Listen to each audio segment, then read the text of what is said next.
الرحيم. الحمد لله وكفى والصلاة والسلام على سيدنا المصطفى وعلى آله وأصحابه وأزواجه وذرياته وأهل بيته وسلم. أما بعد فأعوذ بالله من الشيطان الرجيم. بسم الله الرحمن الرحيم. يا أيها الذين آمنوا اتقوا الله وكونوا مع الصادقين. صدق الله العظيم. محترم حضرات، آج کے پروگرام میں اعلان کے مطابق دارالعلوم ندوۃ العلماء کے ناظم اعلیٰ ہم سب کے مقتدا و پیشوا حضرت مولانا سید بلال عبدالحی حسنی نجمی دامت برکاتہ کا بیان ہوگا. ابھی ذرا دیر کے بعد حضرت تشریف لانے والے ہیں اور میں ایک بات اور عرض کر دوں. میرا ارادہ تھا کہ حضرت کے بیان سے پہلے میں آپ حضرات کی خدمت میں قرآن مجید کے تعلق سے جو آیتیں میں نے پڑھی ہے میں کچھ بیان کروں گا، اور جب حضرت تشریف لے آئیں گے تو ان کا بیان شروع ہو جائے گا. لیکن میں اعلان کر ہی رہا تھا کہ حضرت تشریف لے آئے ہیں. اور دوسری بات میں یہ بتا دوں کہ حضرت سے یہ وقت بہت مشکل سے مل پایا ہے. کیسے ملا ہے میں خود جانتا ہوں. حضرت کا فجر سے پہلے آج ہی رات میں عمرے کا مبارک سفر ہے. میں ان سے دعا کے لیے کہوں گا کہ وہ ان جلسوں کے لیے، میرے لیے اور جلسے کے منتظمین کے لیے، یہاں کے حاضرین و سامعین اور شرکاء کے لیے دعا کریں، اور ان جلسوں کی کامیابیوں کے لیے خاص طور سے بیت اللہ میں مسجد نبوی شریف میں وہ دعا کریں. اللہ تعالیٰ اس کو کامیابی نصیب فرمائے. جس دور سے یہ جلسہ گزر رہا ہے، یہ سال جس کے لیے پہلے سے بالکل ہمت نہیں تھی، ذہن، دل، ارادے پہلے سے بالکل مستعد نہیں تھے کہ یہ جلسہ ہو پائے گا. لیکن بات دراصل یہ ہے کہ اللہ کا جو بھی کام ہوتا ہے، جتنے بھی کام دنیا میں چل رہے ہیں، مرکز کے راستے سے، مدرسے کے راستے سے، خانقاہوں کے راستے سے، مکاتب کے راستے سے علماء کر رہے ہوں اور جماعت والے کر رہے ہوں، یہ سب اللہ تعالیٰ کی نصرت سے ہوتا ہے. اللہ کی نصرت نہ ہو تو کچھ نہیں ہو سکتا ہے. کسی کی کوئی بساط نہیں ہے، کسی کی کوئی طاقت نہیں ہے کہ وہ کام کو کر لے یا اس کا دعویٰ کرے. لہذا میں یہ سمجھتا ہوں کہ اللہ تبارک و تعالیٰ کی نصرت ہے، اللہ کی مدد ہے، اور جہاں اللہ کی مدد شامل حال ہوتی ہے، دنیا کی کوئی طاقت اس کو روک نہیں سکتی ہے، کوئی منصوبہ اس کے خلاف کامیاب نہیں ہو سکتا. وَكَانَ أَمْرُ اللَّهِ مَفْعُولًا. اللہ کا جو بھی فیصلہ ہوتا ہے وہ ہو کر کے رہتا ہے. میں سمجھ رہا ہوں کہ موسم کی وجہ سے لوگ تاخیر سے آ رہے ہیں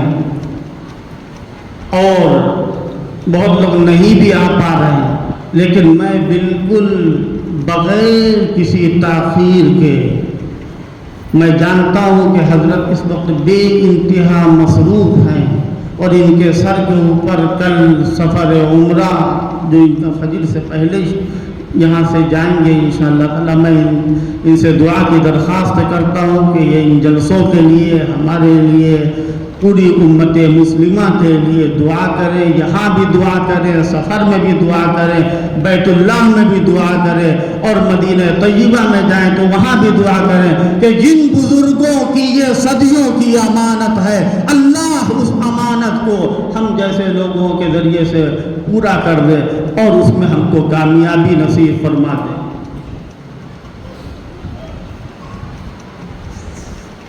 بہت ہی زیادہ ادب کے ساتھ ان کی سادگی میں حضرت کی خدمت میں یہ درخواست کرتا ہوں کہ حضرت تشریف لائیں اور اپنے فیوض و برکات کو عام فرمائیں، اور اللہ تبارک و تعالی ان کے دل میں جو بات ڈالے اور ان کی زبان سے جو جاری ہو، اللہ اس پر ہمیں عمل کرنے کی توفیق نصیب فرما دے۔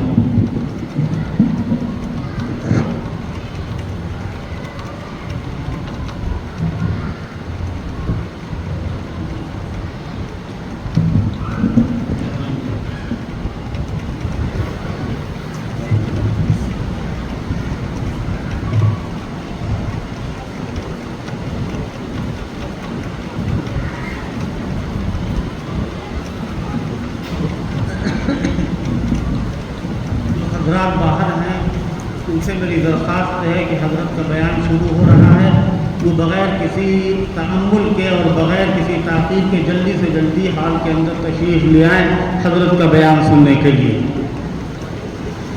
بسم اللہ الرحمن الرحیم۔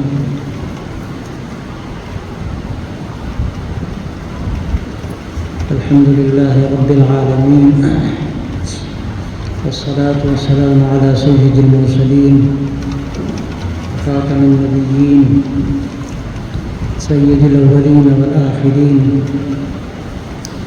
سيدنا ونبينا ومولانا محمد وعلى آله وصحبه أجمعين وعلى من تبعهم بإحسان ودعا بدعوتهم إلى يوم الدين، أما بعد،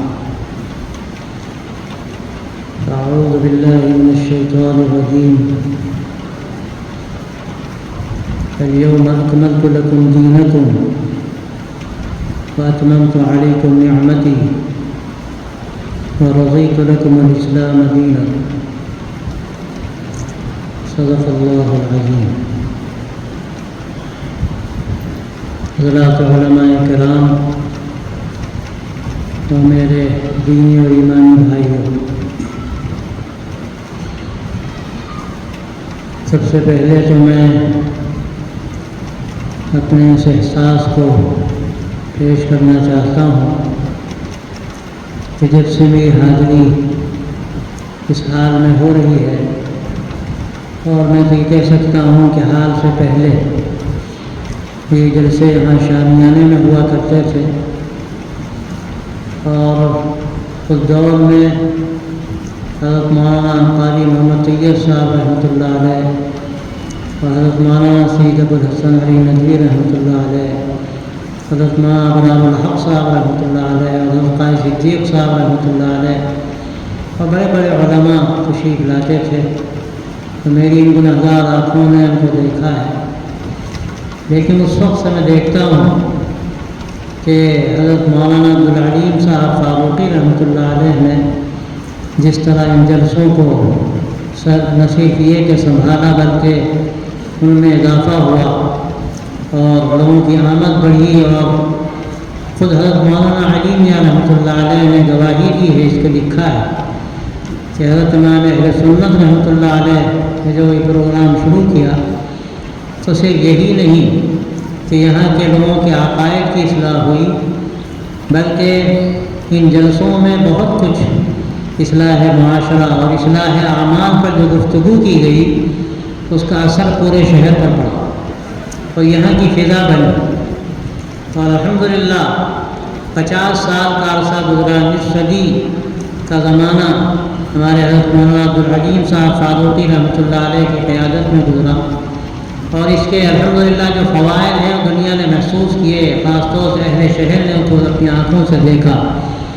سب سے پہلے مجھے یہی احساس ہوا جب میں یہاں اوپر چڑھا اسٹیج پر، ہمیشہ حضرت مولانا تشریف فرما ہوتے تھے اور بڑی محبت کا اظہار فرماتے تھے، لیکن یقیناً جو ان کی خدمات رہی ہیں انشاءاللہ وہاں ان کو اس کا صلہ مل رہا ہوگا۔ تو یہی اصل ایمان والے کے لیے سب سے بڑی سوغات، دنیا تو گزر جائے گی، جو آیا ہے وہ جائے گا، اور اللہ نے دنیا میں تو مومن کے لیے قید خانہ بنایا ہے، کافر کے لیے جنت ہے، وہ دل لگاتا ہے، ایمان والا دنیا سے دل نہیں لگاتا، جیسے کوئی قیدی قید خانے میں جی نہیں لگاتا، وہ سمجھتا ہے کہ ہمیں باہر جانا، اس کے لیے کوشش کرتا۔ اسی لیے ایمان والا جب اس دنیا سے جاتا ہے تو یہ اس کے لیے آخری درجے کے شوق کی بات ہوتی ہے۔ اور یہ بات جو کہی گئی کہ الموت جسر یوصل الحبیب الی الحبیب، وہ حقیقت ہے کہ موت تو ایک پل ہے جو محبوب کو محبوب سے ملا دیتا ہے۔ تو جانے والے کے لیے تو سراپا شوق و انتظار، اور وہاں کی نعمتیں، اللہ کی عنایتیں، اور وہاں جیسا بھی ان کا استقبال ہوا ہو سراپا خیر و برکت ہے۔ البتہ جو رہ جانے والے ہیں ان کو اس کا احساس ہوتا ہے، لیکن اللہ کا کرم ہے کہ جو سلسلہ ان کے والد نامدار اور سب سے بڑھ کر جد بزرگوار نے شروع کیا، الحمدللہ وہ سلسلہ جاری ہے، اور اللہ سے امید ہے کہ اللہ تعالیٰ اس مخلصانہ کام کو قیامت تک جاری رکھے، اور جو کام اخلاص کے ساتھ ہوتا ہے وہ کبھی بند نہیں ہوتا، اللہ اس کی حفاظت فرماتے ہیں۔ حضرت مولانا علی میاں رحمۃ اللہ علیہ عجیب بات فرماتے تھے کہ مخلص کا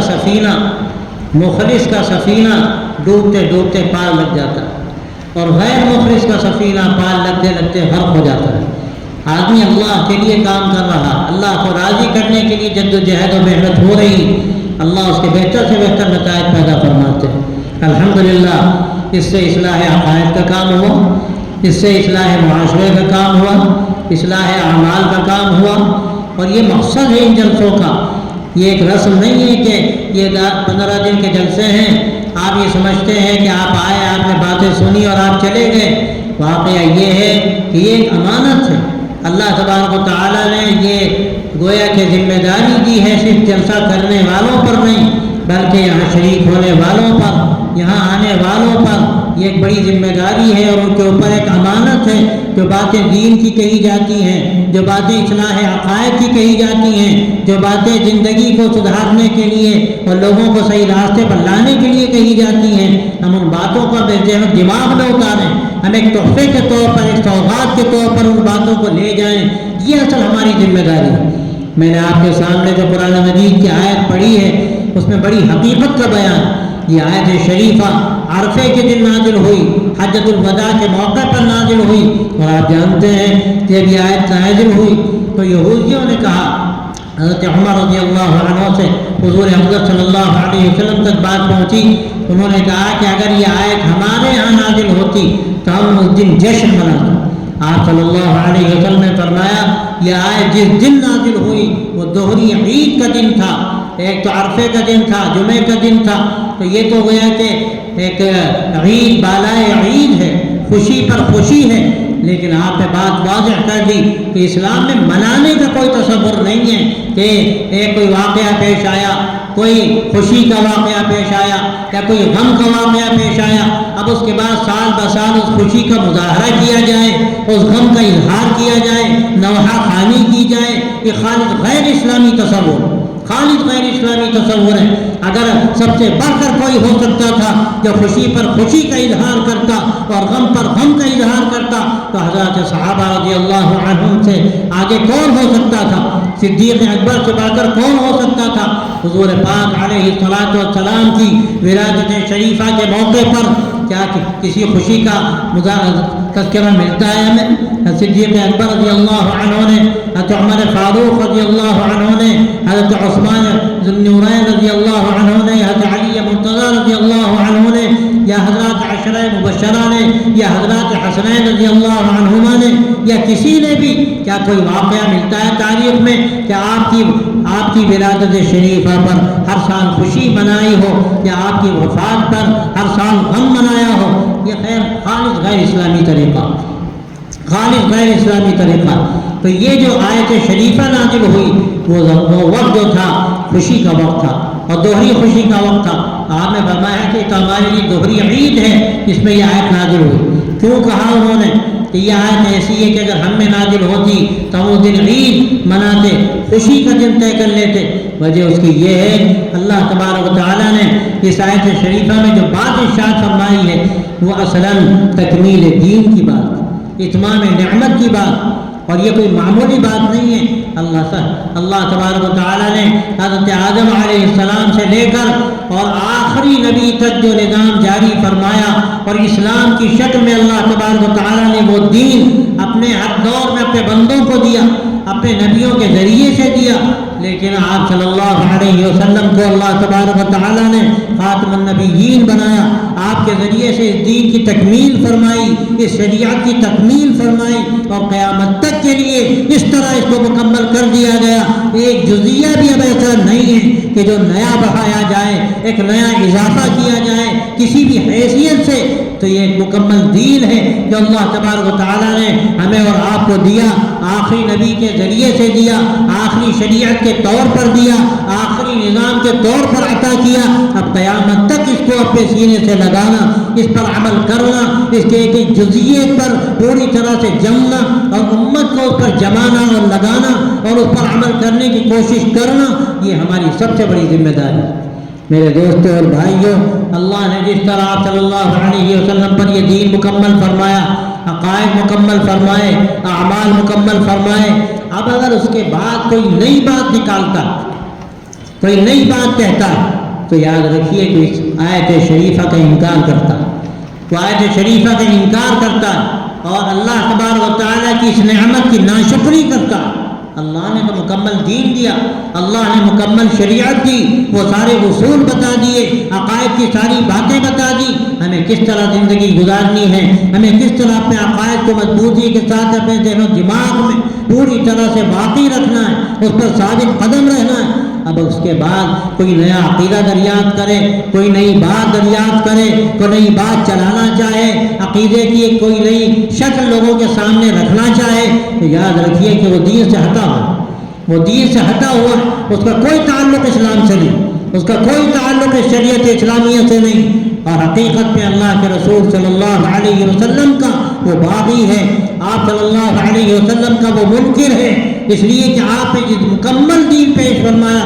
اب اگر کوئی سمجھتا ہے کہ دین مکمل نہیں ہے، اس میں نئی باتوں کے اضافے کی ضرورت ہے، تو یاد رکھیے کہ وہ گویا کہ دین میں کثر و بیبند کرتا ہے، اضافہ کرتا ہے، کمی کرتا ہے. اللہ تبارک و تعالیٰ اس کو پسند نہیں فرماتا.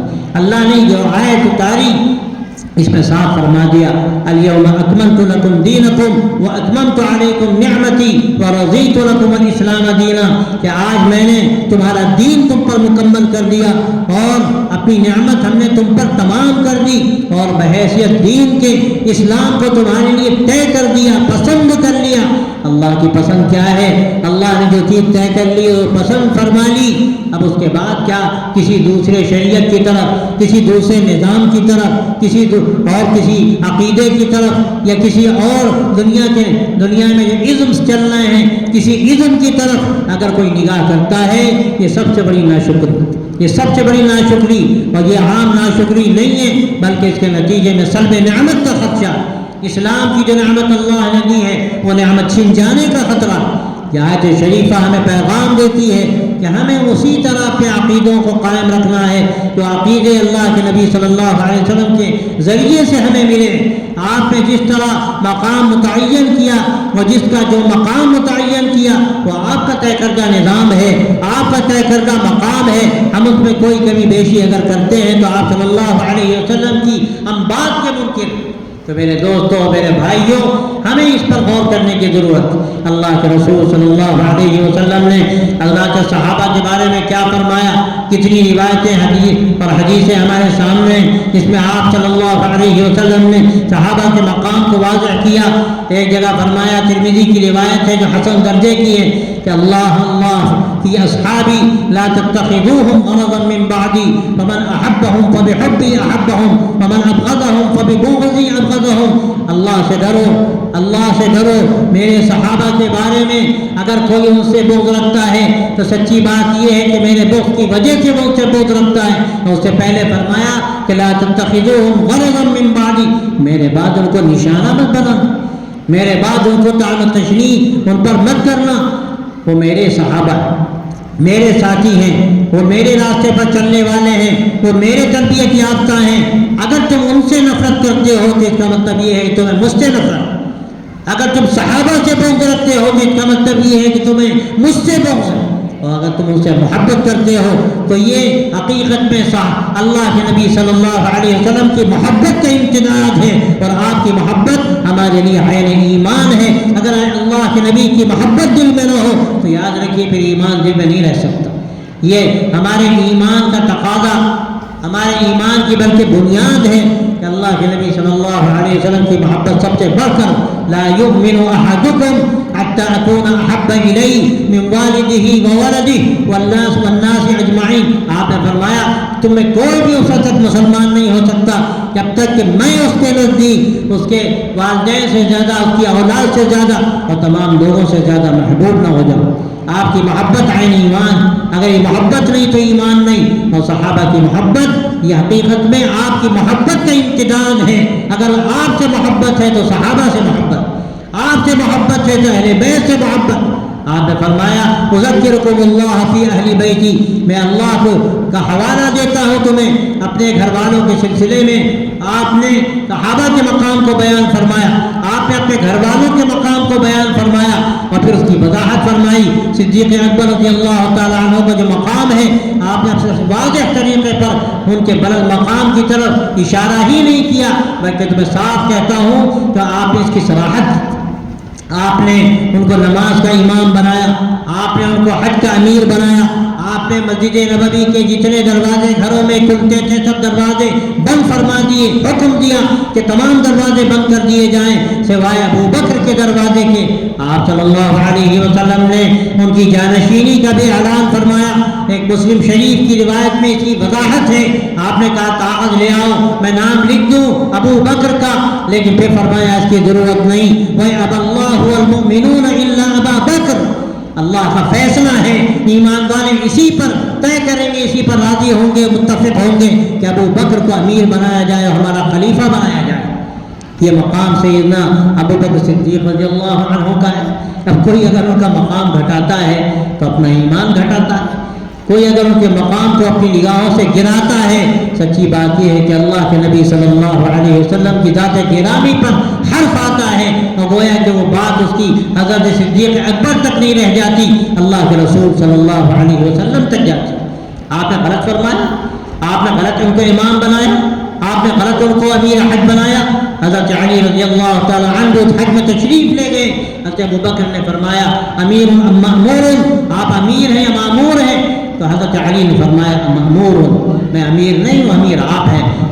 حضرت رسول پاک صلی اللہ علیہ وسلم نے آپ کو امیر بنایا۔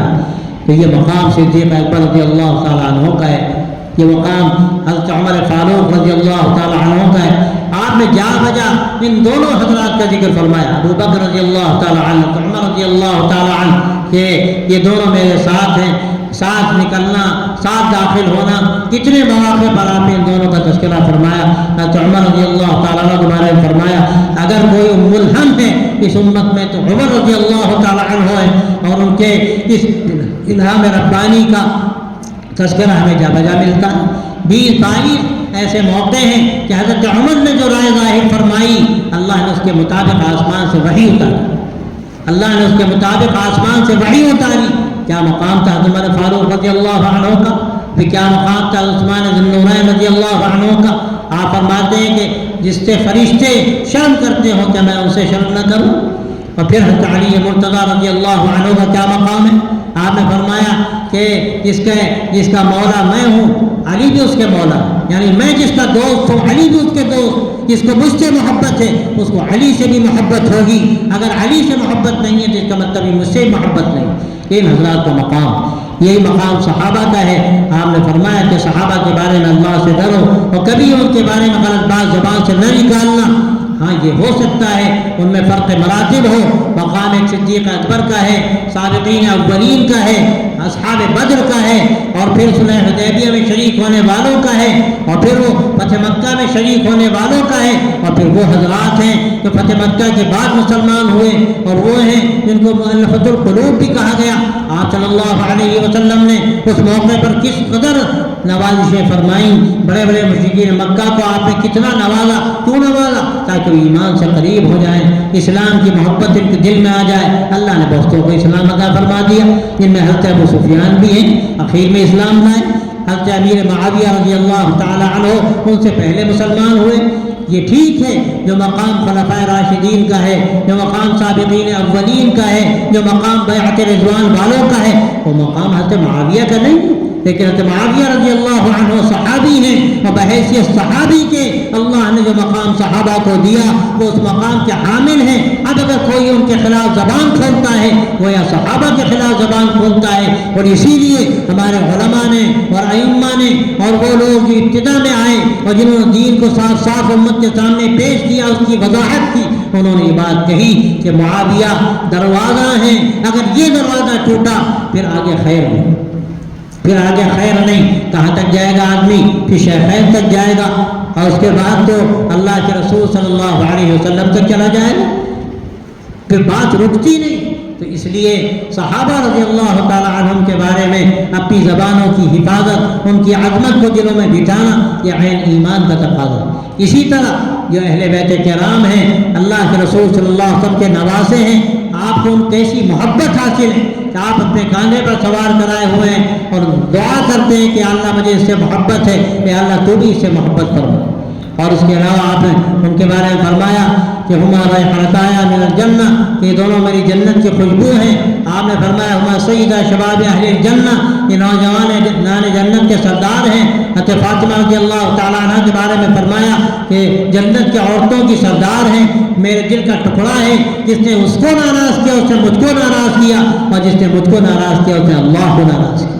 یہ حضرات کا مقام. کوئی اگر صحابہ کا مقام گھٹاتا ہے وہ اپنا مقام گھٹاتا ہے، اپنا ایمان گھٹاتا ہے. کوئی اہل بیت کا مقام گھٹاتا ہے وہ اپنا مقام گھٹاتا ہے اور اپنا ایمان گھٹاتا ہے. ہمارے لیے عقیدے کی بات یہ ہے کہ صحابہ کے بارے میں محبت و عظمت، اہل بیت کے بارے میں محبت و عظمت ہے ہمارا ایمان. میں نے جو عرض کیا الیوم اکملت لکم دینکم کی جو آیت ہے یہ اس کی وضاحت کرتی جو مقام آپ نے بیان کر دیا صحابہ کا، جو مقام آپ نے بیان کر دیا اہل بیت کا. اب کوئی اگر اس مقام کو گھٹاتا ہے گویا کہ وہی کہتا ہے کہ دین مکمل نہیں ہوا.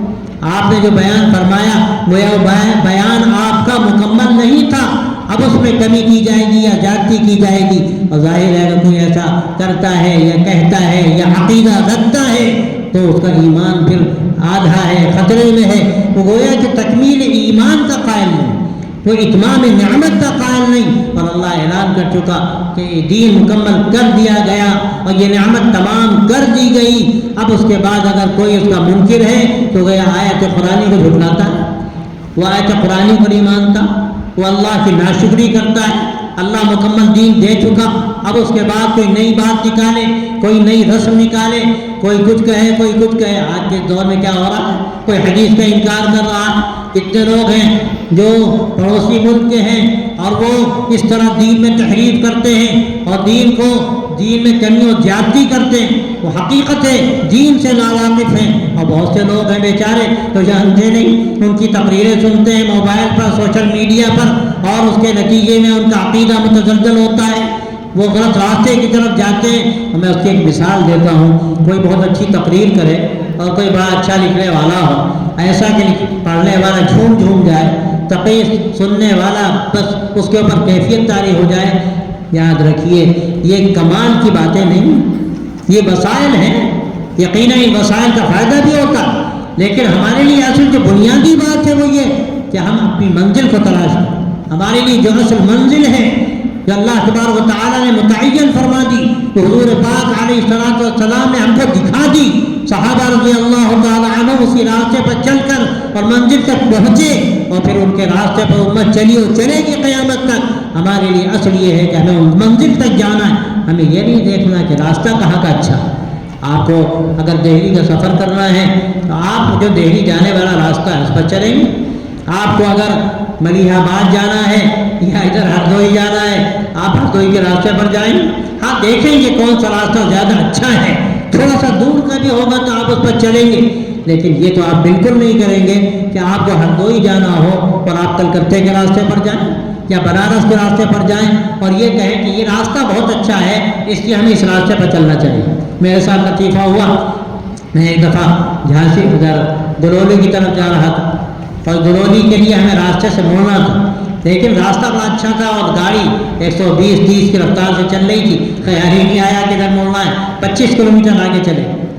بعد میں خیال آیا کہ بھئی جانا کدھر ہے. پھر واپس آئے. واپس آنے کے بعد جو ٹیڑھا میڑھا راستہ، اوبڑ کھابڑ راستہ، اس پر چل کر جہاں جانا تھا وہاں پہنچنے کی کوشش کی اور وہاں پہنچے. اصل منزل ہوتی، اصل راستہ نہیں ہوتا. آج کی مصیبت یہ ہے کہ ہم منزل کو بھلا چکے ہیں. ہم راستوں کو دیکھتے ہیں کہ راستہ کیسا ہے.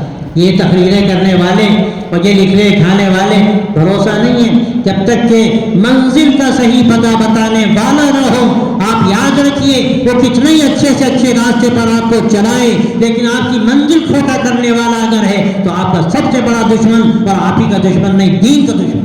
آج ایسے بہت سے لوگ ہیں. ایسے لوگوں سے ہوشیار رہنے کی ضرورت ہے.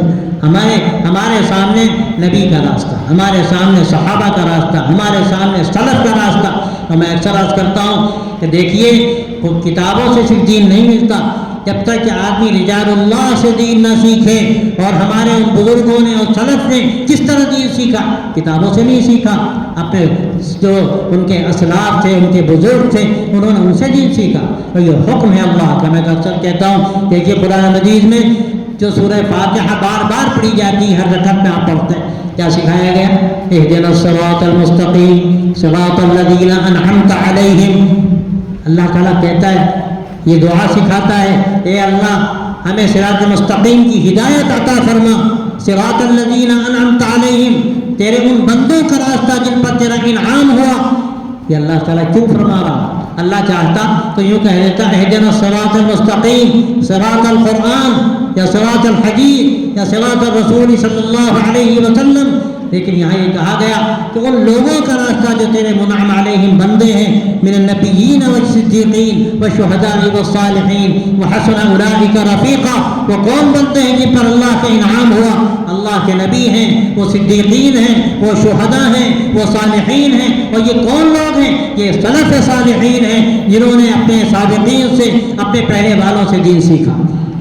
حدیث میں آتا ہے یحمل هذا الدین من كل خلف عدول ينفون عنه تحریف الغالین وامتحان المبتلین وتعدیل الجاہلین. کہ ہر آنے والے اپنے پہلے والوں سے دین سیکھیں گے اور پہلے والوں سے وہ دین کو اخذ کریں گے، دین کو پوری طرح سے جذب کریں گے اور لیں گے، اور پھر اگر اس میں کسی نے ادھر سے ادھر کیا ہے اس کی اصلاح کریں گے. ينفون عنه تحریف الغالین، جو غلو کرنے والے، تجاوز کرنے والے ہیں، انحراف کرتے ہیں، ان کے انحراف کو دور کریں گے. وتعدیل الجاہلین، اور وہ جاہل جو ادھر ادھر کی غلط تعبیریں کرتے ہیں ان کی تعبیروں کے پردے کو چاک کریں گے. وامتحان المبتلین، اور لوگ جو باطل پرست ہیں اور گڑھ کر دین میں چیزیں شامل کرتے ہیں، طرح طرح کی رسمیں، طرح طرح کی بدعتیں اور خرافات وہ دین میں شامل کرتے ہیں. یہ ہمارے علماء اور ہمارے سلف یہ ان تمام باطل چیزوں کے پردے کو چاک کر کے دین کی حقیقت کو ہمارے سامنے سوار کر رکھتے ہیں. دین اس طرح سے آگے بڑھا.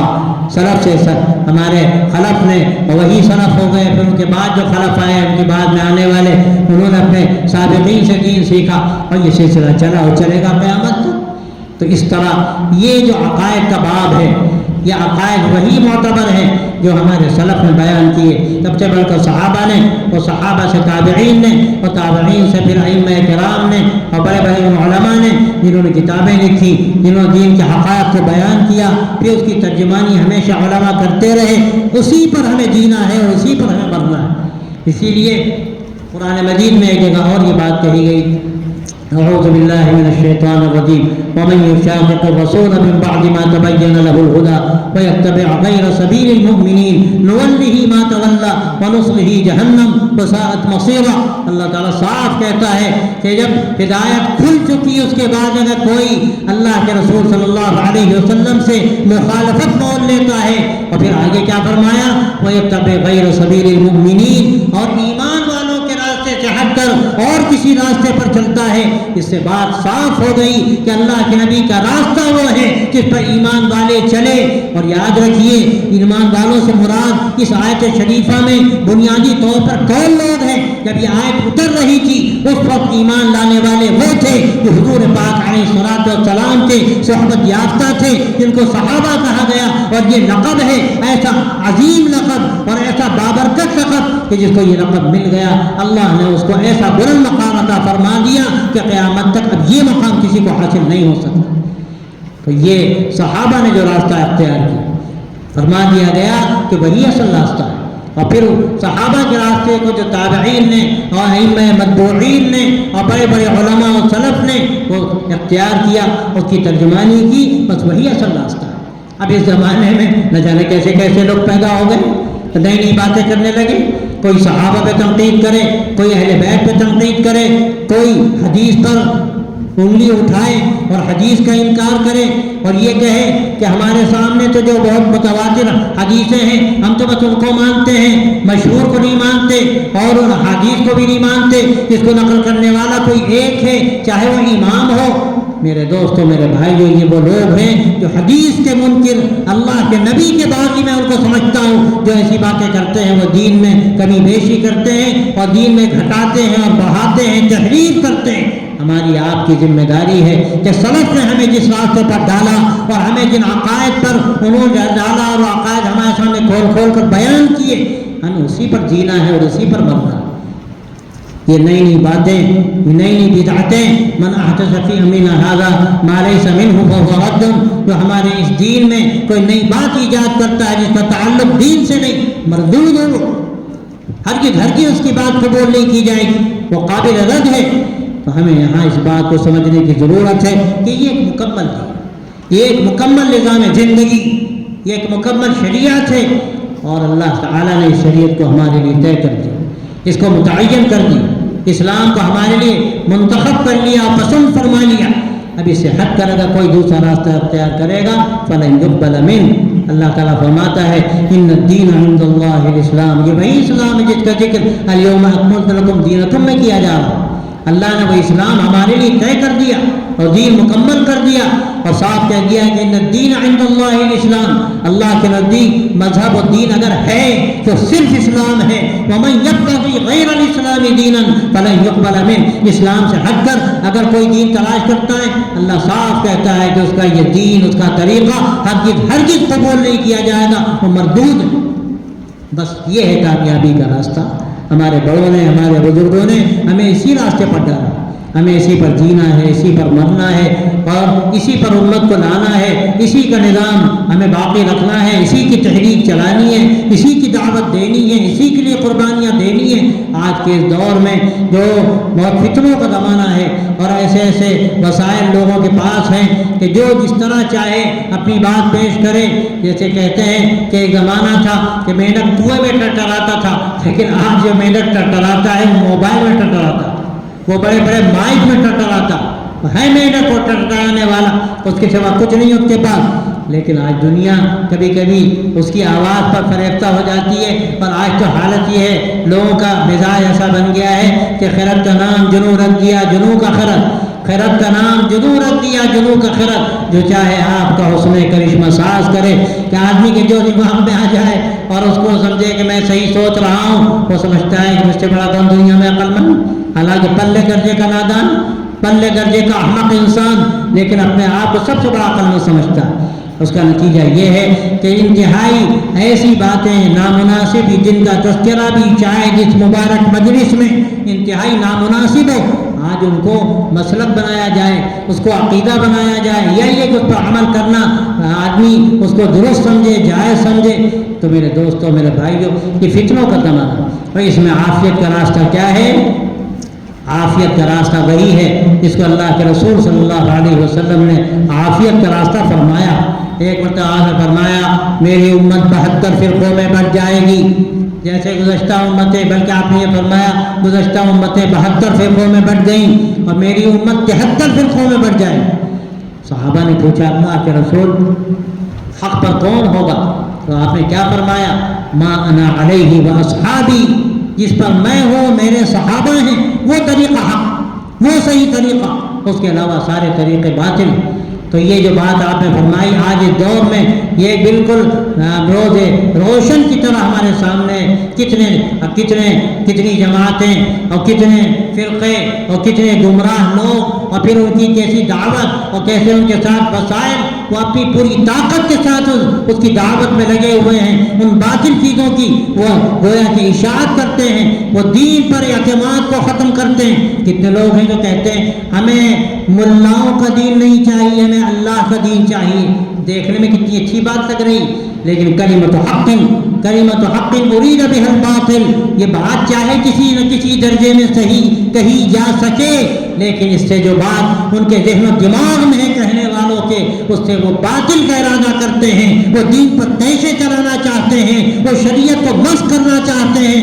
آپ یاد رکھیے، اگر کوئی یہ بات کہتا ہے کہ ہم سلف کو نہیں جانتے، ہم بزرگوں کو نہیں جانتے، ہم ائمہ کو نہیں جانتے، ہم تو اللہ کے دین کو جانتے۔ اللہ کا دین آسمان سے اتر کے تمہاری گود میں رکھا جائے گا۔ ایسے نجس لوگ، ایسے پلید لوگ کہ اللہ کا نام اگر لیں تو شاید ان کی زبانیں ٹیڑھی کر دی جائیں، اور کیا وہ سمجھتے ہیں کہ اللہ کا کلام اتار کر ان کی گود میں رکھ دیا جائے گا؟ اللہ کے نبی پر کلام اترا، اللہ نے صحابہ کو کلام پہنچایا، اللہ نے سلف سے اس کی ترجمانی کا جو فریضہ تھا وہ انجام دلوایا۔ وہی دین ہے، وہی شریعت ہے، وہی نظام ہے جو قیامت تک چلے گا، اور یہی حق ہے۔ کوئی کہتا ہے کہ اگر مولویوں سے کاٹ دو گے گمراہی کے راستے پر جاؤ۔ کون سا مولوی؟ آج کے مولوی نہیں، دیوبند کے فارغ ہوں، ندوے کے فارغ ہوں، کسی مدرسے کے فارغ ہوں، آج تو ایسے ایسے فارغ ہونے والے بھی ہیں جن کو خود اپنا پتہ نہیں۔ سند سے مولوی نہیں ہوتا۔ مولوی کون ہے؟ مولوی وہ ہے جو صحیح علم رکھتا ہو، جس نے علم کے لیے محنت کی ہو، جس نے علماء حق سے علم حاصل کیا ہو، جس نے اسی راستے پر چلنے کے لیے اپنی جان کھپائی ہو، وہ ہے عالم ربانی۔ ان علماء ربانیین کے راستے پر رہنا یہ ہماری ذمہ داری ہے۔ اگر اس راستے سے ہم ہٹے تو یاد رکھیے ہم دین سے ہٹ گئے، پھر ہم صحیح راستے پر نہیں رہ سکتے۔ میں آپ کو خبردار کرتا ہوں، اس دور کے فتنوں میں بڑا فتنہ یہ ہے کہ لوگ کہتے ہیں کہ قرآن پڑھو، عمل کرو۔ آپ یاد رکھیے قرآن کیا کہتا ہے کہ نبی کے راستے پر چلو۔ قرآن کیا کہتا ہے؟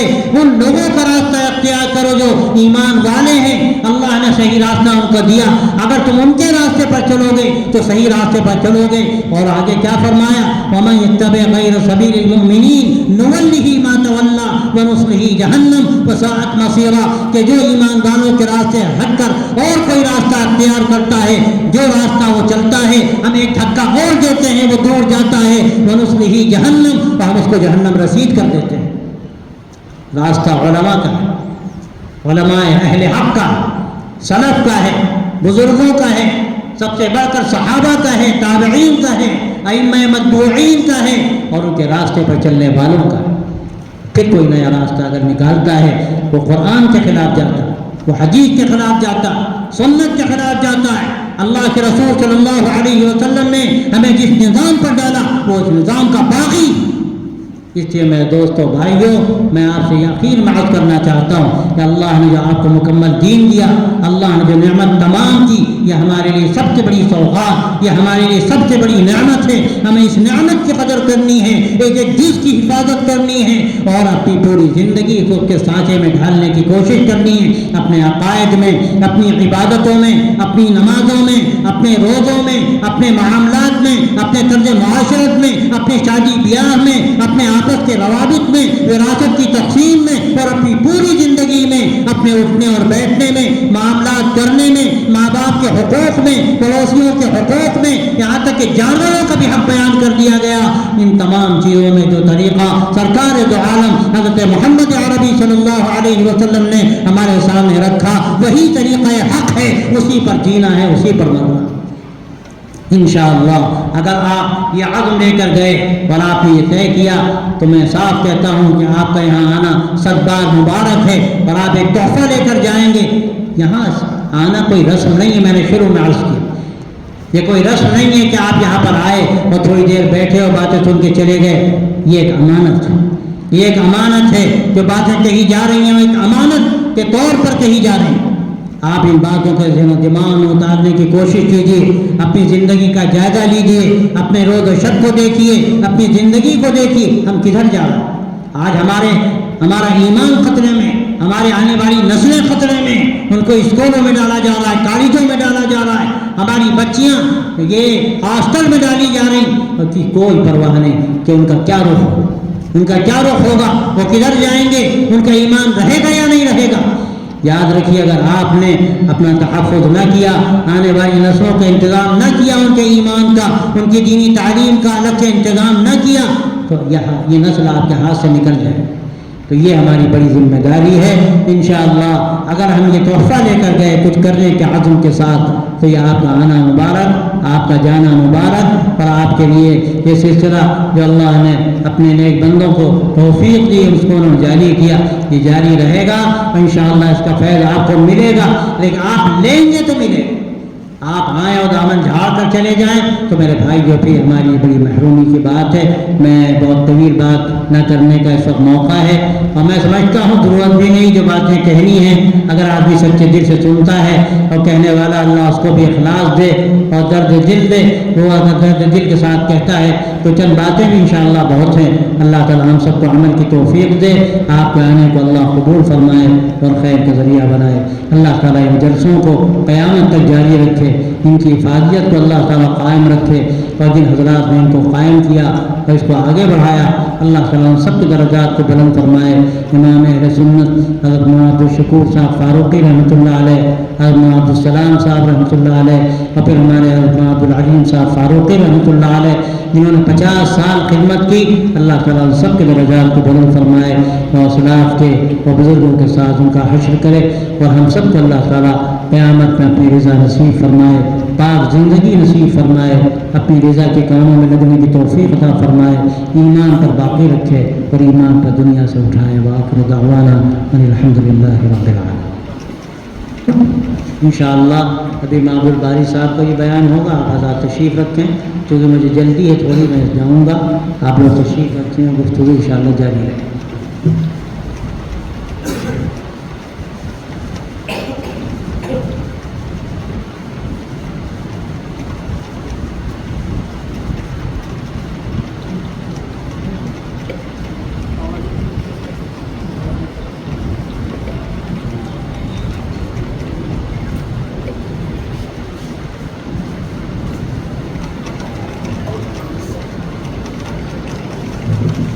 حضرات، میں نے آپ سے بتایا تھا کہ حضرت مولانا سید بلال حسنی ندوی دامت برکاتہم کا کل سفر ہے، اور اسی لیے انہوں نے مختصر یہاں پر اپنی بات پیش کی۔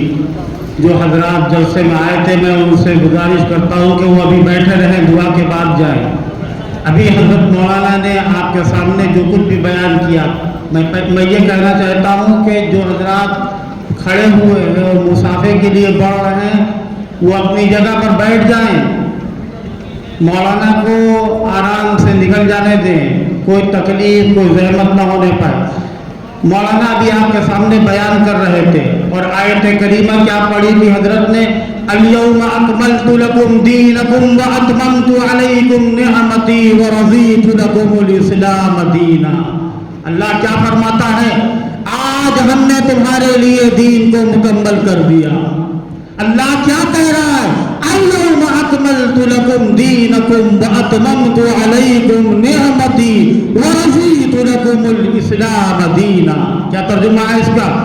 آج میں نے تمہارے لیے دین کو مکمل کر دیا، اب کوئی نیا دین آنے والا نہیں ہے، کوئی نیا نبوت کا دعویٰ کرنے والا اور اس دعویٰ کرنے والے کی اتباع کرنے والا اگر دنیا کے اندر کوئی ہوتا ہے تو وہ شریعت کا باغی ہوگا، شریعت کا مخالف ہوگا اور غدار ہوگا۔ مسلمانوں کان کھول کر کے سنو، یہ قرآن مجید کی آخری آیت ہے جو نازل ہوئی۔ اللہ کیا فرماتا ہے؟ بہت صاف اور دو ٹوک اللہ کہتا ہے اليوم اکملت لکم دینکم، آج ہم نے تمہارے لیے دین کو مکمل کر دیا۔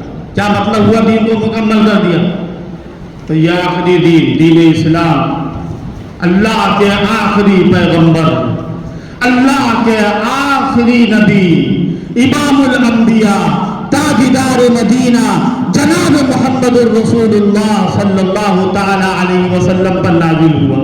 حضرت مولانا علی میاں صاحب رحمۃ اللہ علیہ مفکر اسلام یہاں پر تشریف لاتے تھے۔ میرے بچپن کی بات ہے، مجھے یاد ہے، حضرت آتے تھے اور آدھا گھنٹہ پون گھنٹہ بیان کرتے. متعدد مرتبہ حضرت نے یہی آیت کریمہ پڑھی اور آیت پر جو وہ بیان کرتے تھے, بیان کرنے کے بعد چلے جاتے تھے.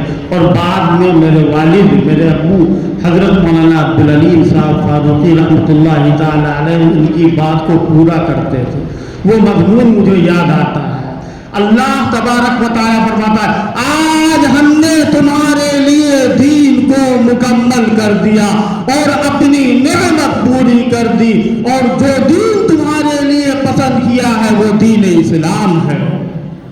دین اسلام کے علاوہ ابھی آیت کریمہ پڑھی گئی ان الدین عند اللہ الاسلام ومن يبتغي غير الاسلام دینا فلن يقبل منه وهو في الآخرة من الخاسرین. اللہ کہتا ہے کہ سب سے زیادہ پسندیدہ دین, سب سے زیادہ پسندیدہ شریعت, سب سے زیادہ پسندیدہ چنیدہ اور اللہ کے نزدیک سب سے برگزیدہ اگر کوئی راستہ ہے تو وہ راستہ ہے کہ جو آقا نامدار حضرت محمد مصطفیٰ صلی اللہ تعالی علیہ وسلم قیامت تک آنے والے انسانوں کو دے گئے.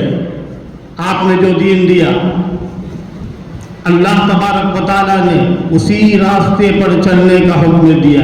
آیت آپ کے سامنے آیت پڑھی گئی اہدنا الصراط المستقیم صراط الذین انعمت علیہم غیر المغضوب علیہم ولا الضالین, کہ اس راستے پر چلنا کہ جو منعم علیہم کا راستہ. یہ منعم علیہم کون لوگ ہیں؟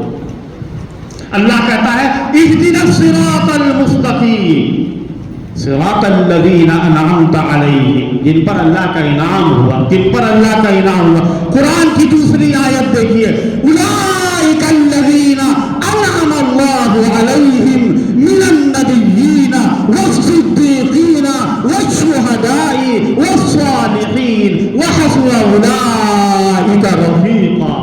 اللہ کہتا ہے کہ وہ صدیقین, انبیاء, صدیقین, شہداء, صالحین, ان کا راستہ. معلوم یہ ہوا کہ یہ صحابہ اکرام رضوان اللہ تعالی علیہ مجمعین انبیاء کے بعد 50 مرتبہ اسی اسٹیج سے آپ نے یہ بات سنی ہوگی, انبیاء کے بعد پوری کائنات کے اندر, پوری تاریخ انسانی میں اگر اللہ کی سب سے زیادہ مقدس اور متبرک, چیدہ, چنیدہ, برگزیدہ, پسندیدہ جماعت کوئی پیدا ہوئی ہے روح زمین پر صحابہ کرام رضوان اللہ تعالی علیہ مجمعین کی. اس جماعت کا حال یہ تھا اللہ تعالیٰ نے ان میں صدیقین پیدا کیے, شہداء پیدا کیے. شہداء کس کو کہتے ہیں؟ قرآن مجید کے اندر بار بار یہ لفظ آتا ہے شہداء اسلام. یہ شہداء اسلام کے جلسے ہیں. شہداء اسلام کا کیا پیغام ہے؟ ہم محرم کے مہینے میں, محرم کی 10 راتوں میں, 10 دنوں میں صرف ایک شہید کا تذکرہ کرتے رہے, حضرت حسین رضی اللہ تعالیٰ. میں یہ بات بتا دیتا ہوں, حضرت حسین رضی اللہ تعالیٰ کربلا میں شہید ہوئے. اہل بیت کے ایک بہت ہی درخشندہ ستارے, چمکتے ہوئے ستارے, اور تمام اہل بیت سے محبت رکھنا. حضرت مولانا علی میاں صاحب رحمۃ اللہ علیہ کا جملہ ہے اہل بیت کی محبت کا حسن خاتمے میں دخل ہے. یہاں پر کہا تھا, میرے والد یہاں بیٹھے ہوئے تھے, حضرت یہ فرما رہے تھے اہل بیت کی محبت کا حسن خاتمے میں دخل ہے. میں کہتا ہوں اور پوری امت مسلمہ کو مخاطب کر کے یہ کہتا ہوں کہ اہل بیت سے محبت رکھنے والا مسلمان, اہل بیت سے بغض رکھنے والا کبھی مسلمان نہیں ہو سکتا. حضرت حسین ہمارے سر کا تاج ہے, حضرت حسن ہمارے سر کا تاج ہیں, اور جنتی جوانوں کے سردار ہیں حضرت حسنین سیدہ شباب اہل الجنہ. کوئی تکلف نہیں, کوئی جھجک نہیں, کسی قسم کی کوئی ہار نہیں. یہ ہمارا ایمان ہے جو ہم سے کہلوا رہا ہے. یہ ہمارا دینی جذبہ ہے. ہم صحابہ اکرام رضوان اللہ علیہم اجمعین کی جماعت میں حضرات اہل بیت کی محبت کو اور زیادہ جذبے کے ساتھ کریں گے اور دنیا کو یہ بتائیں گے کہ اہل سنت والجماعت کے نزدیک اہل بیت سب سے زیادہ عزیز ہیں. ہم بتائیں گے، لیکن ہم روئیں گے نہیں، ہم ان کا ماتم نہیں کریں گے، ہم ان کی ناموں پر سبیلے نہیں لگائیں گے، ہم دنیا کو یہ میسج نہیں دیں گے کہ حسین پر رویا جائے تو یہ اسلام ہے. ہرگز یہ مطلب نہیں. ہم حضرت حسین کی تعلیمات کے اوپر عمل کریں گے. اللہ کیا کہتا ہے؟ الیوم اکملت لکم دینکم، ہم نے تمہارے لیے دین کو مکمل کر دیا. آیت پڑھی گئی تھی. وَأَتْمَمْتُ عَلَيْكُمْ نِعْمَتِي، اپنی نعمت پوری کر دی. وَرَضِيتُ لَكُمُ الْإِسْلَامَ دِينًا، اور تمہارے لیے دین اسلام کو ہم نے پسند کر لیا. اس پر کس نے عمل کیا؟ یہ کب پوری ہوئی تھی؟ عرفے میں، حجۃ الوداع میں یہ آیت نازل ہوئی تھی. قرآن مجید کی آخری آیت نہیں ہے یہ. حضرت نے بھی بتایا تھا کہ یہ آخری آیت ہے، لیکن نزول کے اعتبار سے یہ آخری آیت نہیں ہے، احکام کے اعتبار سے آخری آیت ہے، ترتیب کے اعتبار سے آخری آیت ہے. قل اعوذ برب الناس ملک الناس الہ الناس من شر الوسواس الخناس الذی یوسوس فی صدور الناس من الجنۃ والناس. ترتیب کے اعتبار سے. نزول کے اعتبار سے واتقوا یوما لا ترجعون فیہ الی اللہ ثم توفی کل نفس ما کسبت وہم لا یظلمون. دین اسلام اللہ نے دیا ہے، اور اس دین اسلام کو دینے کے بعد اللہ کیا حکم دیتا ہے؟ یا ایھا الذین آمنوا ادخلوا فی السلم کافہ، اے ایمان والو اسلام میں پورے پورے آ جاؤ. کس سے کہہ رہا ہے اللہ؟ صحابہ سے کہہ رہا ہے اسلام میں پورے پورے آ جاؤ. حال میں جتنے لوگ موجود ہیں اس وقت اس حادثے کے اندر، اگر ان کو باہر سے کوئی آدمی دیکھنا چاہے تو یہ تو اندر ہیں، کیسے نظر آئیں گے؟ ان کے نظر آنے سے پہلے پورا حال اور پورا مدرسہ نظر آئے گا. اسلام میں ایسے آؤ کہ اگر دنیا تمہیں دیکھے تم بعد میں نظر آؤ، تمہارا اسلام اور کردار پہلے نظر آئے. یہ مطلب ہے اس کا. صحابہ ایمان میں رہتے تھے. والذین تبوؤوا الدار والایمان، جنہوں نے ایمان میں جگہ پکڑی تھی. قرآن کہتا ہے صحابہ ایمان میں رہتے تھے. ابو یہاں مثال دیتے تھے کہ جیسے مچھلی پانی میں رہتی ہے، اس کی زندگی پانی میں گزرتی ہے، پانی سے نکال کر کے مچھلی کو زندہ رکھنا محال ہے. ایمان سے نکال کر کے صحابہ کو زندہ رکھنا محال ہے. کیوں؟ ان کی زندگی ایمان، وہ ایمان سے کبھی دستبردار نہیں ہوتے تھے. جب انہوں نے اللہ کا کلمہ پڑھا اور اللہ سے اپنا عہد وفا باندھ لیا تو اس کے بعد ان کی زندگی اور ان کی موت اسلام کے ساتھ رہی. اسی لیے اللہ حکم دیتا ہے قل ان صلاتی ونسکی ومحیای ومماتی للہ رب العالمین. اے پیغمبر آپ کہہ دیے میری نماز، میری قربانی، میری زندگی، میری موت رب العالمین کے لیے، رب العالمین کے لیے. اللہ تبارک و تعالیٰ کا یہ دین. صحابہ کرام رضوان اللہ تعالی علیہم اجمعین، حضرات اہل بیت، ایمانی بات ہے. اس کا تعلق ایمان سے. ذرا سے بھی اگر ہم بھٹکے، ادھر ادھر ہوئے، جہاں سے جہاں ہم لغزش کھائے، بس سمجھ لیا ہمارا ایمان گیا. صحابہ اکرام کے سلسلے میں جو اتنی تاکید بیان کی جاتی ہے کہ اللہ اللہ فی اصحابی لا تتخذوہم من بعدی غرضا، میرے بعد ان کو نشانہ ملامت نہ بنانا اور ان پر تنقید نہ کرنا. کیوں نہ کرنا تنقید؟ صحابہ پر تنقید نہیں ہو سکتی. اعلیٰ درجے کے جو صحابی حضرت ابو بکر، عمر، عثمان، علی، طلحہ، زبیر، سعد، سعید، ابو عبیدہ، عبد الرحمن ابن عوف، یہ سارے کے سارے صحابہ، سابقین اولین، مہاجرین، وہ صحابہ کہ جو بدر میں تھے، وہ صحابہ جو حدیبیہ میں تھے، وہ صحابہ کے جن سے اللہ نے اپنی رضامندی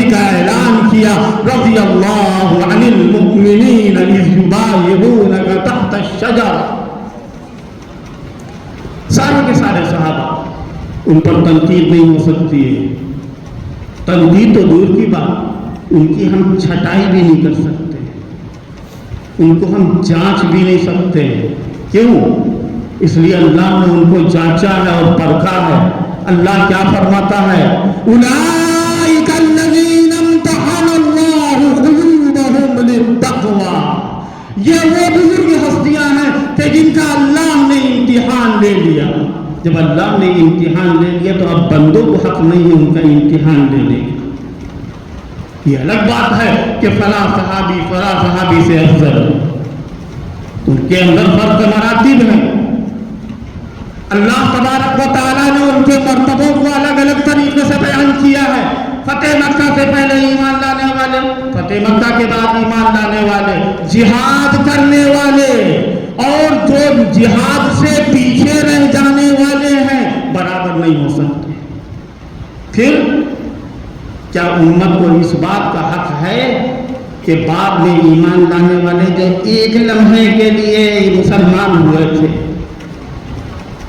آپ نے سنا ہوگا والد صاحب کی زبان سے یہاں پر کہ جو ادنا درجے کا صحابی جس نے ابھی کلمہ لا الہ الا اللہ، ابھی وہ کہتا اشہد ان لا الہ الا اللہ و اشہد ان محمد رسول اللہ، اتنا کہا مسلمان ہو گیا. اور اس کے بعد نہ اس نے کوئی نماز پڑھی، نہ کوئی روزہ رکھا، نہ اس نے کوئی حج کیا، نہ اس نے قرآن پڑھا، اور اس کی موت ہو گئی. تو اس ادنا درجے کے صحابی کے ایمان کے وزن کا اندازہ نہیں لگایا جا سکتا. اگر بڑے سے بڑے ولی اور قطب اور بڑے سے بڑے بزرگ اور امام کو، فقیہ کو، مفسر کو اور دنیا کے بڑے سے بڑے عالم کو، بلکہ سارے علماء کو اور امام ابو حنیفہ اور امام مالک جیسے درجنوں کو ترازو کے ایک پلے میں رکھ دیا جائے اور ادنا درجے کے صحابی کو دوسرے پلے میں رکھ دیا جائے تو وہ ادنا درجے کے صحابی والا پلہ جھک جائے. کیوں؟ اس لیے وہ نسبت صحابیت کہاں حاصل ہوئی ہے؟ وہ آنکھیں کہاں سے لاؤ گے کہ جن آنکھوں سے دیدار ہوا مدنی آقا تاجدار مدینہ جناب محمد الرسول اللہ صلی اللہ تعالی علیہ وسلم. وہ ہاتھ کہاں سے لاؤ گے کہ جن ہاتھوں سے مصافحہ کیا رسول اللہ صلی اللہ تعالی علیہ وسلم. میں نے بتایا کہ فرق ہو سکتا ہے. اگر آپس میں دونوں میں رنجشیں ہوں اس کا فیصلہ کرنا بھی ہماری ذمہ داری ہے.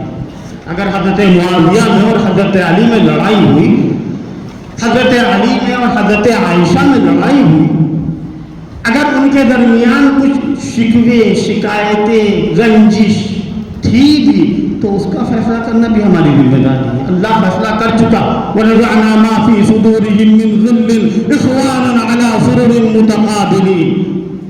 آج ہم یہ کہتے ہیں کہ وہ صحابہ اکرام کل کے کل مومن نہیں تھے، ان میں کچھ منافق بھی تھے اور کچھ مومن بھی تھے.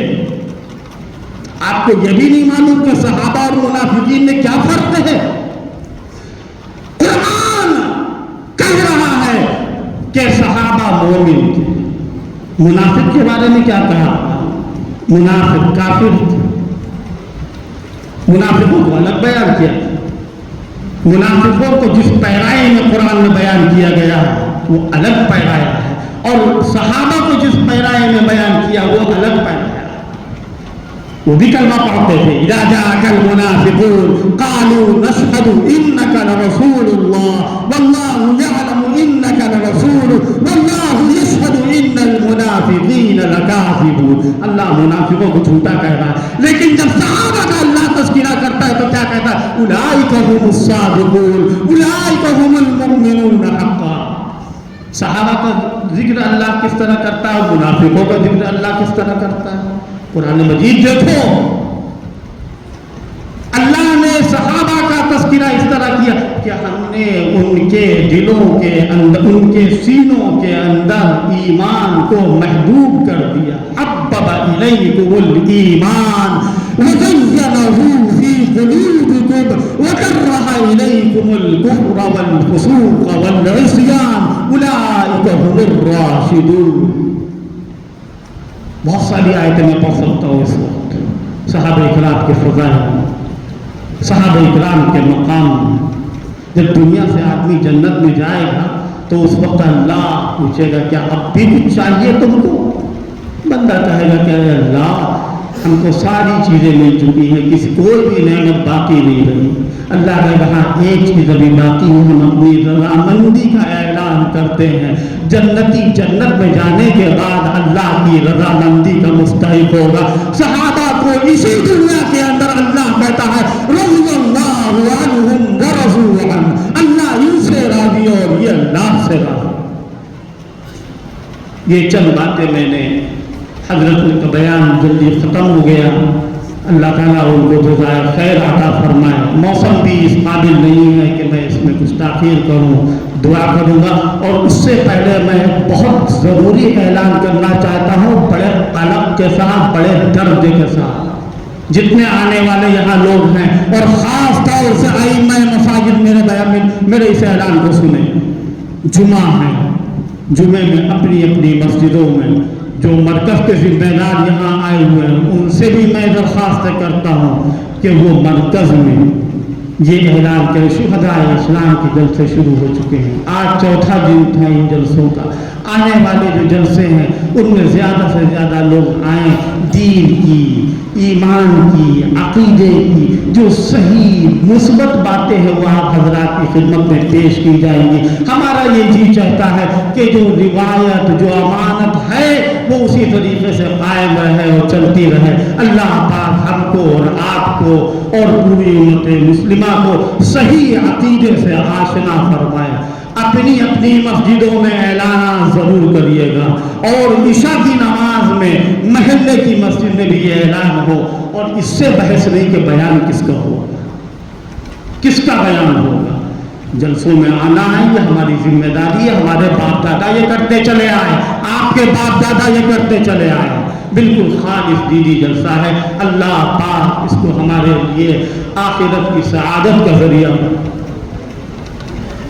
مولانا اظہر مدنی جو کئی سالوں سے ان جلسوں میں تشریف لا رہے ہیں اور ابھی وہ حج کر کے تشریف لائے ہیں, کل ان کا انشاءاللہ تعالی بیان ہوگا.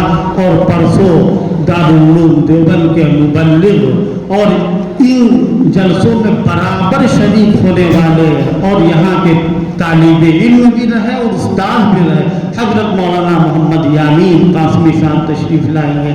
ان اہم بیانات کو سننے کے لیے ہم سب ان کا تعاون کریں اور کوشش اس بات کی کریں کہ یہ جلسے کامیاب ہوں.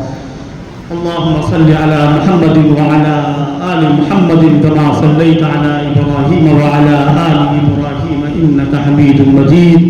لا إله إلا الله وحده لا شريك له, له الملك وله الحمد وهو على كل شيء قدير. اهدنا الصراط المستقيم صراط الذين أنعمت عليهم غير المغضوب عليهم ولا الضالين. ربنا لا تؤاخذنا إن نسينا أو أخطأنا. ربنا ولا تحمل علينا إصرا كما حملته على الذين من قبلنا. ربنا ولا تحملنا ما لا طاقة لنا به. واعف عنا واغفر لنا وارحمنا أنت مولانا فانصرنا على القوم الكافرين. یا اللہ اپنے کرم سے اپنے فضل سے ہمارے حال پر رحم فرما دے. بری باتوں سے, برے کاموں سے, نفس و شیطان کے دھوکے سے محفوظ فرما دے. یا اللہ جن لوگوں نے دعاؤں کے لیے کہا ہے یا لکھا ہے یا ان کا ہم پر حق ہے, اے پاک پروردگار تمام لوگوں کی حاجتوں کو اور مرادوں کو پورا فرما دے. یا اللہ پوری امت مسلمہ پر اپنا رحم فرما دے. خاص طور سے غزہ کے مظلوم مسلمانوں پر اپنا رحم فرما دے. یا اللہ ظالموں کو کیفر کردار تک پہنچا دے. یا اللہ دنیا کے اندر جو صہیونی یہودی ظالم غاصب مسلمانوں پر مظالم ڈھا رہے ہیں, اے پاک پروردگار ان کو اس طریقے سے کچل دے اور مسل دے جس طرح قوم عاد اور قوم ثمود کے ساتھ تو نے کیا, قوم فرعون اور قوم لوط کے ساتھ تو نے کیا. اے پاک پروردگار ہم سب کو اپنے بزرگوں اور اسلاف کی روایتوں کا سچا امین اور محافظ بنا دے اور ان کی امانتوں کو کی توفیق نصیب فرما دے، ایمان پر زندہ رکھ، ایمان پر موت دے اور ایمان والوں کے ساتھ ہمارا حشر فرما، آمین برحمتک یا ارحم الراحمین۔